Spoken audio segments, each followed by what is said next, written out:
I'm out here in Washington, D.C., fam, the heart of the swamp, and things are getting pretty toxic. The best school here is probably Georgetown University, but if you're a parent, you might want to think twice about sending your kid there now that the students have voted to create a mandatory fee for slavery reparations. Let's check it out. If you go to Georgetown University, you might find yourself paying an extra $27.20 next semester for slavery reparations.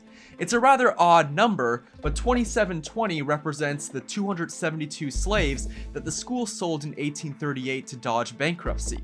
Now, a reasonable person might say, alright, that sucks, slavery's wrong. But a particularly bitter and vindictive individual might say, hey, you know what we should do?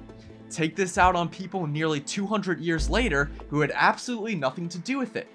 Nearly 4,000 Georgetown University students voted in a recent referendum, and almost 2/3 of them agreed to institute a fee of $27.20 that undergraduate students would have to pay each semester. This money would go towards descendants of the slaves the school sold.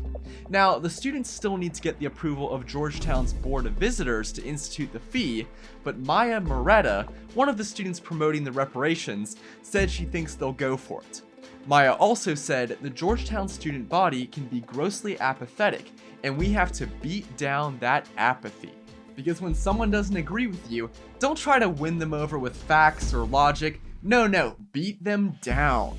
So while it's unclear whether the board will approve the reparations fee, it's not as though the school has previously declined atoning for the sins of people living in a time with slightly different social standards.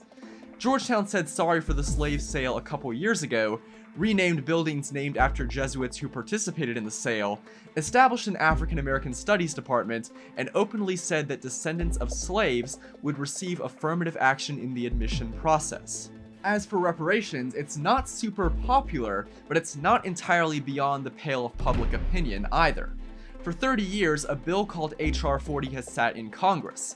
If enacted, H.R. 40 would create a commission to examine how slavery and Jim Crow affect blacks today, with the intent to remedy any lingering effects from those eras. Democrat House Speaker Nancy Pelosi endorsed the bill a couple months ago after apparently ignoring it for the dozen-plus years she's led her side in the House. And out of the 18 Democrat candidates chasing the presidency or publicly considering a bid, a majority have said they support it. Also, if you're one of those visual learners, take a look at this Google Trends graph for reparations. Up, down, and then a pretty massive spike this year. So are you ready to pay up for a crime that you personally had nothing to do with, but maybe your great-great-grandfather did? Let me know below. For Campus Unmasked, I'm Rob Shimshock. If you like this video and support our mission, please make sure to comment and subscribe. If something happens on your campus and you'd like us to investigate, send us details using the form on campusunmasked.com.